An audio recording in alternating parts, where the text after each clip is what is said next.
Amigos telespectadores da Rede Vida de Televisão e do programa Páginas Difíceis da Bíblia. Estamos encerrando, Diácono? Não. Nosso salmo aí, nós estamos o sacerdócio? Nós estamos indo agora para a 4ª semana. Agora é um encerramento, um gostinho de quero mais, né? Porque o conteúdo é muito denso, maravilhoso. Eu falei do sacerdócio de Cristo, sim, que agora é coparticipado. Perfeito, perfeito. Jesus condivide a sua vitória sobre o mal e o pecado com todos aqueles que querem a ele unir-se. E se unem através do batismo. Do batismo, você falou isso. E o batismo nos traz ou nos faz sacerdotes. E isto é mais importante, isto é o sacerdócio régio, é um privilégio. Por quê? Porque é um privilégio eu poder, sempre no existencial, através do ressuscitado, da tenda mais ampla e mais perfeita, chegar ao santuário e oferecer a Deus, não o sangue de bode, como no esquema do Antigo Testamento, mas a própria vida a Deus. Por Cristo, com Cristo, em Cristo, no Espírito que o levou a realizar o seu sacrifício. Então, somos sacerdotes todos. Todos os que subimos através da tenda e vamos ao santuário quantas vezes quisermos. Pedida audiência, ele nos concede imediatamente. Se o senhor pedir audiência aqui ao presidente ou à presidente da República, será concedida imediatamente? Com certeza não. Pelo tempo que quiser? Com certeza não. Mas ele sim. Mas Deus sim. Desde que se vá a ele pelo único caminho que conduz a ele. Por Cristo, com Cristo, em Cristo. Não foi dado outro nome debaixo do céu pelo qual nós devamos ser salvos. E isso deve ficar bem claro. Não é Maomé, não é Confúcio. Não existe Cristo, caminho alternativo. Cristo, em Cristo. É o único. Não posso supor que eles falem isso, porque senão deixariam de ser islamitas e passariam a ser cristãos. Mas também não posso aceitar que um cristão ponha em dúvida isso. Certo? Então, nós todos somos sacerdotes. E esse é o sacerdócio régio, é um privilégio ser sacerdote régio. É um verdadeiro privilégio. Jesus, sacerdote à maneira de Melquisedeque, como eu expliquei, tendo o autor buscado uma figura pálida no Antigo Testamento que preanunciasse um sacerdócio diferente do levítico, e unindo ao seu sacerdócio todos os que se tornam, pelo batismo, seus discípulos ou membros do seu corpo, membros dessa tenda. Eu posso dizer então que o sacerdócio régio e terrestre é o mesmo? Não, o nosso sacerdócio é terrestre. Terrestre. É régio e terrestre, porque Certo. exercemos já. O do Cristo é celeste. Celeste. Porque aqui nunca exerceu. Ele foi, digamos, ordenado. Mas só que a sua ordenação consistiu na crucifixão. Sim. E isso é importante para certas pessoas, graças a Deus não são muitos, seminaristas que vivem aí preocupados com paramentos, com, sabe? E se esquecem, não quero dizer que a maioria, nem todos, e nem quero julgar a consciência de ninguém. Certo. Mas quero dizer que às vezes se esquecem de que Jesus se tornou sacerdote, não vestindo uma bela roupagem, mas no seu ato de crucifixão. Certo? Quer ver uma fotografia, Sim. bem a fotografia de um sacerdote do Antigo Testamento? É o livro do Eclesiástico, no capítulo dedicado ao sacerdote Simão II, Eclesiástico, aqui está. Olha, leia aqui Simão, filho de Onias, sumo sacerdote, em sua vida reparou o templo.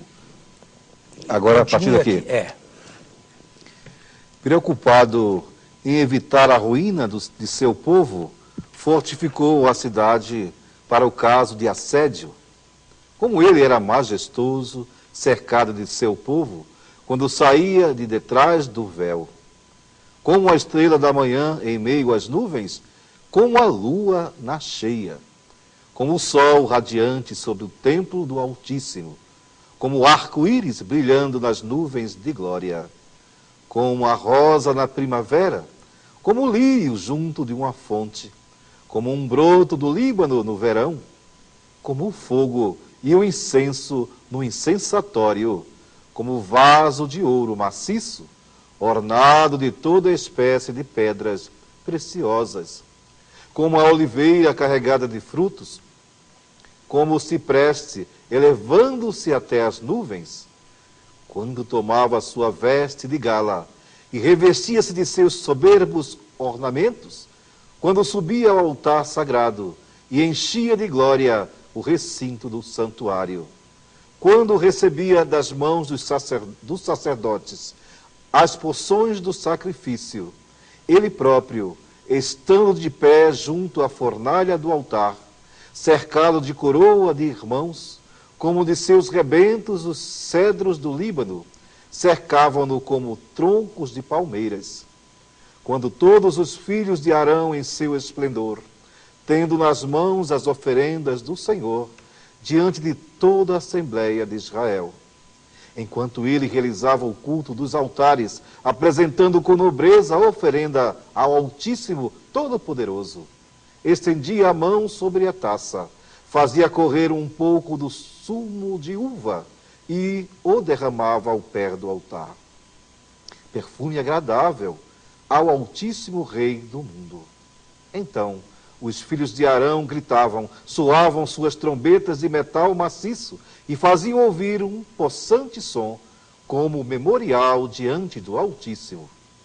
Então, imediatamente, a uma, todo o povo caía com a face por terra. Pronto. Esse está aí um retrato do sacerdócio do Antigo Testamento. Está vendo? Ornamentado, sim, cheio de glória. E, sobretudo, sacerdote para a glória de Deus. Certo? Certo. Agora, qual é o texto-chave para o sacerdócio do Novo Testamento? Está aqui, é bem claro. É a carta aos Hebreus. Você leia aqui. É do capítulo 5? Não, é a carta aos Hebreus. Eu pulei. Efésios, Colossenses, Hebreus. Está aqui. É o capítulo 5, sim.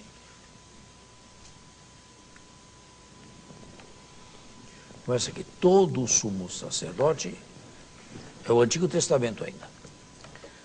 Vamos lá. Todo.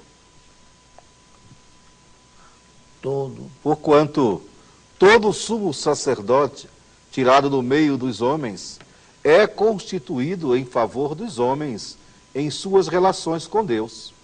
Sua função é oferecer dons e sacrifícios pelos pecados. É o que você acabou de ler lá. Continua? Continue. É capaz de ter compreensão por aqueles que ignoram e erram, porque ele mesmo está cercado de fraqueza, pelo que deve oferecer sacrifícios tanto pelos pecados do povo, quanto pelos seus próprios. Isto é, o sumo sacerdote, sendo pecador, não podia ser uma vítima, porque não seria uma vítima agradável a Deus, manchado pelo pecado. Precisava ser substituído por um animal que se supunha não tivesse pecado, fosse baixo e sem defeito algum. Agora, no existencial, como em Cristo não há pecado, não há necessidade de haver separação entre o oferente e a vítima. Ele mesmo pode ser o oferente e a vítima, porque não há pecado nele. Leia o existencial. Ninguém, pois, se atribua esta honra, senão que foi chamado por Deus como Arão. Deste modo, também Cristo não se atribui a glória de tornar-se sumo sacerdote. Ele, porém, a recebeu daquele que lhe disse: Tu és meu filho, hoje te gerei. Conforme diz ainda em outra passagem, tu és sacerdote para o Eon, segundo a ordem de Melquisedeque. É ele que nos dias de sua vida terrestre apresentou pedidos e súplicas. Aí está a ordenação. Com veemente clamor e lágrimas. Nada de muito luxo nos paramentos. Tá? Com veemente clamor e lágrimas, àquele que o podia salvar da morte. E foi atendido. Não no sentido de ser libertado da morte, mas no sentido de atravessar a morte e sair vitorioso do outro lado. A ressurreição. Mas atravessando a morte por dentro. E foi atendido por causa da sua submissão. E embora fosse filho, aprendeu, contudo, a obediência pelo sofrimento. A vítima é ao mesmo tempo sacerdote porque não há pecado. E levado à perfeição. E levado à consumação, o verbo é do vocabulário sacrificial, e tendo sido consumado o seu sacrifício, ou consumido o seu sacrifício, se tornou para todos os que lhe obedecem princípio de salvação eterna, tendo recebido de Deus o título de sumo sacerdote, segundo a ordem, a maneira de Melquisedeque. Melquisedeque. Aí. Está bem claro? Tá. Os textos vão cada vez mais iluminando, né? Aquele texto do Antigo Testamento. Vamos fazer um intervalo? Vamos. E voltamos. Estamos de volta. Estamos de volta. Segundo tempo. Viu a diferença entre o sacerdócio do Antigo e do Novo? Lá tudo esplendor. Aqui clamor e lágrimas. E submissão. E obediência. E sofrimento. E morte na cruz. E vitória pela ressurreição. E vitória depois, do outro lado. É verdade. Lá se era sacerdote para a glória de Deus. Aqui, no Novo Testamento, se é sacerdote para o bem dos irmãos. Percebe? Sim. O fato de alguém se ordenar sacerdote acrescenta-lhe alguma coisa no âmbito da graça, da aproximação com Deus? Nada. O modo como ele exerce o sacerdócio, aí sim. Entendi. Mas eu estou indo demais. Eu estou indo longe demais. Sabe, Lutero, na Reforma, como viu claramente que todos somos sacerdotes, aboliu o sacerdócio ministerial em prol do sacerdócio real e batismal. Mas antes de falarmos de Lutero e desta ruptura, deveríamos falar de outra coisa. Os nossos cristãos chegaram com muita dificuldade a compreender que Jesus é sumo e eterno sacerdote. E eu mostrei os caminhos feitos. Mostrei ou não? Mostrou. Foram claros? Claríssimos. Nas aulas ou nas palestras passadas? Anteriores, sim.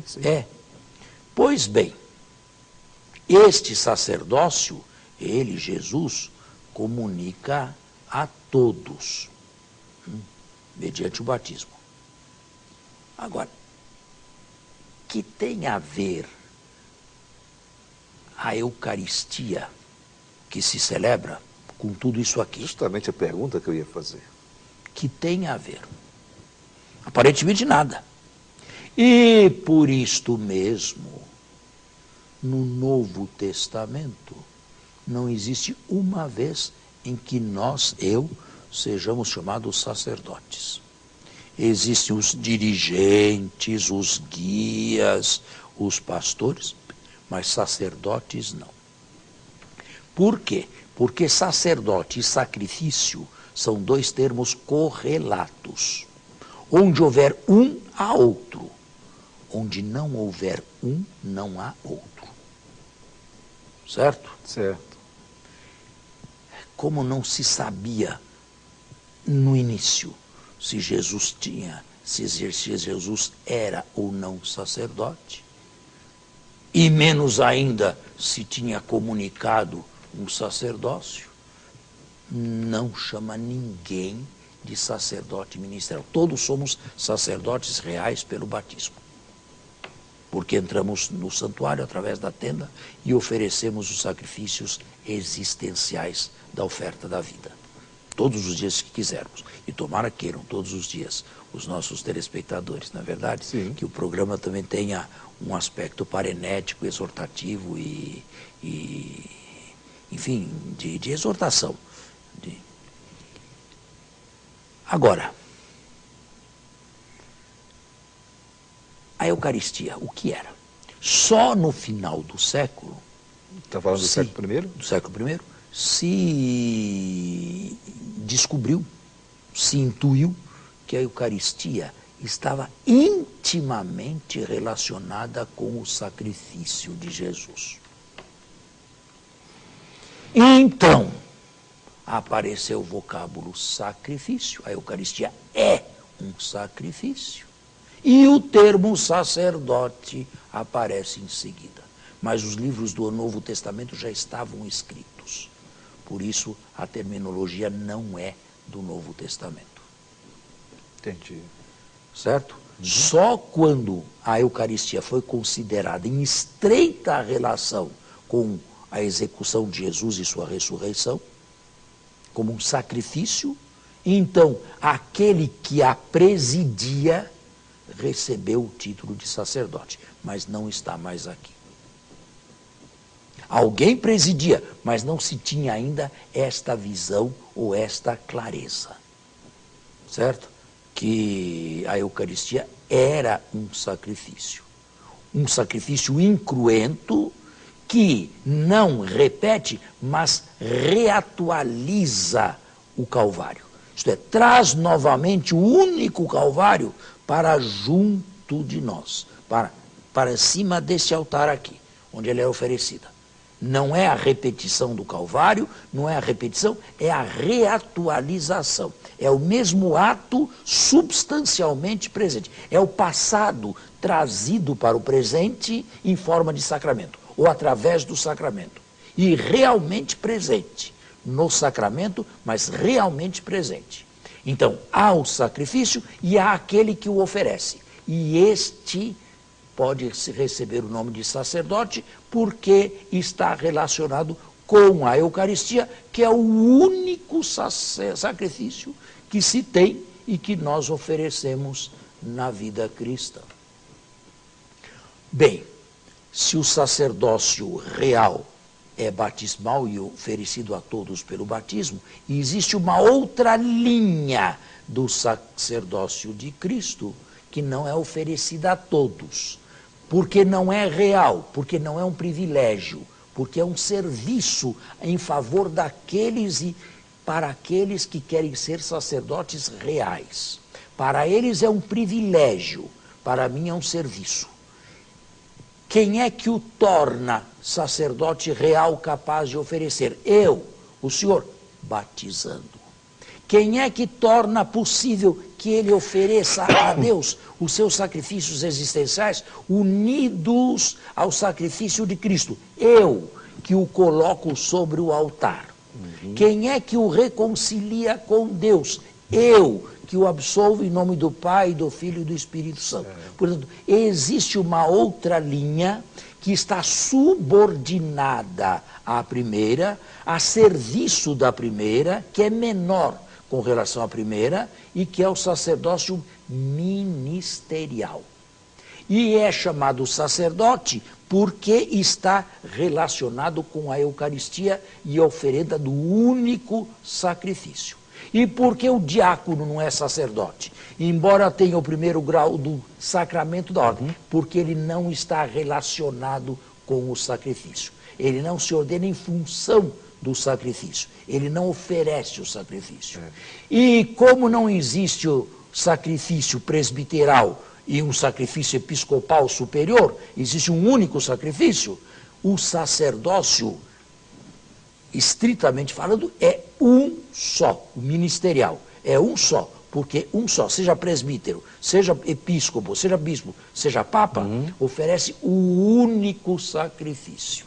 Claro, bem claro. E todos estes são ministeriais e em favor do povo de Deus. Lutero, como eliminou a Eucaristia como sacrifício, foi lógico. Se não há sacrifício, não há necessidade de sacerdócio ministerial. Basta o real. E sendo ele um padre, não? Teve essa compreensão. Era um agostiniano. Fica claro? Ficou muito claro. Então, veja a relação entre a Eucaristia e o sacerdócio de Cristo. Quer dizer, a Eucaristia traz presente o sacrifício de Cristo, o único sacrifício, no qual ele se tornou sumo e eterno sacerdote, dá ao povo a ocasião de oferecer, numa maneira privilegiada, os seus sacrifícios, juntamente com Cristo, por Cristo e em Cristo, ao Pai, no momento da Eucaristia, e aquele que a preside é sacerdote, porque está relacionado com o sacrifício, mas está prestando um serviço àquela comunidade. O mais importante não é ser ministro ordenado, o mais importante é ser fiel. Perfeito, perfeito. Para lá é um privilégio, aqui é uma fonte de preocupações. Santo Agostinho chamaria a sártina episcopalis, os espinhos do sacerdócio. Então a Santa Missa tem esse aspecto, o aspecto do sacrifício, mas também tem um aspecto do banquete, não? Desde que não se separe uma coisa de outra. Sim, sim. Porque banquete, não vamos ser ridículos, né? Um pedacinho de hóstia, mas é um banquete. Que é isso? É um banquete subordinado ao sacrifício. Quer dizer, nós comemos e bebemos o corpo imolado e o sangue derramado.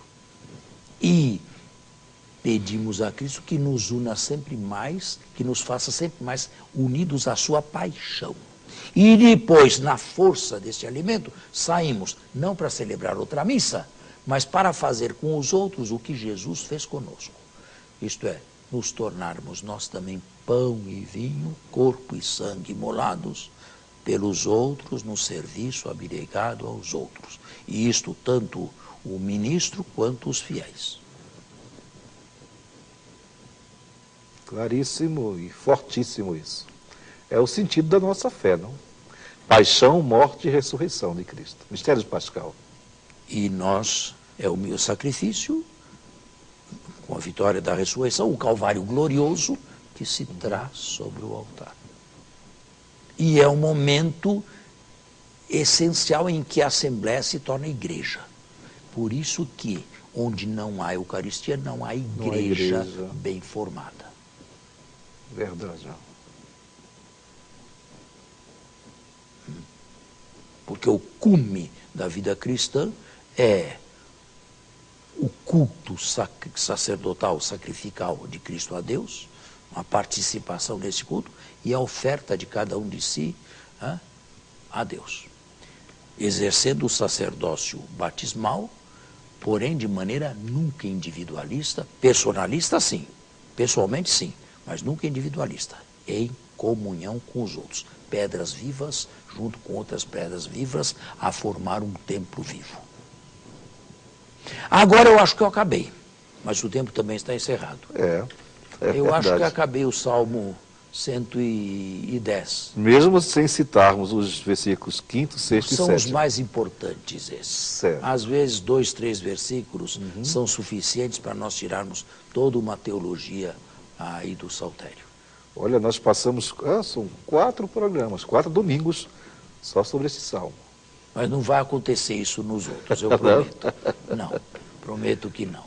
Tá bem? Não, mas claro? Foi bom, claríssimo, foi então, ótimo. Muito obrigado pela audiência e até a próxima, se Deus quiser. Caro telespectador, Esse é um apelo que nós fazemos. Mergulhe nas páginas da Bíblia, mergulhe nos Salmos em especial, porque realmente é um efeito vital para nossas vidas. Até o próximo domingo, com a graça e a bênção de Deus.